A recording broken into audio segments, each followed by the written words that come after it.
Europe জুড়ে বয়ে যাওয়া তীব্র তাপপ্রবাহের মধ্যে ফ্রান্সে অতিরিক্ত অন্তত ১,০০০ মানুষের প্রাণহানির তথ্য রেকর্ড করা হয়েছে। রোববার দেশটির জনস্বাস্থ্য বিষয়ক সংস্থার এক পরিসংখ্যানে এই তথ্য জানানো হয়েছে। একই সঙ্গে সংস্থাটি সতর্ক করে বলেছেন, তাপপ্রবাহের কারণে বিভিন্ন ধরনের শারীরিক অসুস্থতায় আরও অনেকে মারা গেছেন, যে কারণে প্রকৃত মৃতের সংখ্যা আরও বেশি হতে পারে। অতিরিক্ত মৃতের প্রাথমিক হিসেবের বিস্তারিত তুলে ধরে সেতে পাবলিক নামের ওই সংস্থাটি বলেছে, মৃতদের বেশিরভাগই বয়স্ক মানুষ। বর্তমানে পুরো ইউরোপ জুড়েই ভয়াবহ তাপপ্রবাহ বয়ে যাচ্ছে। তাপপ্রবাহের কবলে পড়ে চরম পরিস্থিতি পার করেছেন এই অঞ্চলের কোটি কোটি মানুষ। তাপপ্রবাহের অতীতের সব রেকর্ড ভেঙে গেছে এবার।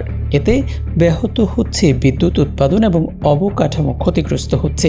ফ্রান্সের আবহাওয়া সংস্থা বলেছে, দেশের বেশিরভাগ অঞ্চলে গরম কিছুটা কমলেও উত্তর পূর্বাঞ্চলের কিছু এলাকা এখনও তাপপ্রবাহের সতর্কবার্তার আওতায় রয়েছে। দেশটির স্বাস্থ্যমন্ত্রী স্টেফানি রিস্ট বলেছেন, আবহাওয়া স্বাভাবিক হওয়ার পরেও এই তাপপ্রবাহের প্রভাব 10 দিন পর্যন্ত স্থায়ী হতে পারে। দেশটির টেলিভিশন চ্যানেল BFM-কে দেওয়া সাক্ষাৎকারে তিনি বলেছেন, এই দুর্যোগ এখনও শেষ হয়ে যায়নি। সেতে পাবলিক বলেছে, মৃত ব্যক্তিদের বেশিরভাগই বয়স 65 বা তার বেশি। তবে তীব্র এই গরমে স্বাস্থ্য ঝুঁকি সব বয়সী মানুষের উপরই প্রভাব ফেলেছে। ইএফটি ফার্স্টের সাথে ট্রেড করুন যে কোনো জায়গা থেকে। ক্যাম্পাসে ক্লাসের ফাঁকে, ঢাকার জ্যামে বসে কিংবা ঘরে বসে, ট্রেডিং এখন হাতের মুঠোয়। তাই ট্রেড করুন যখন খুশি, যেখানে খুশি।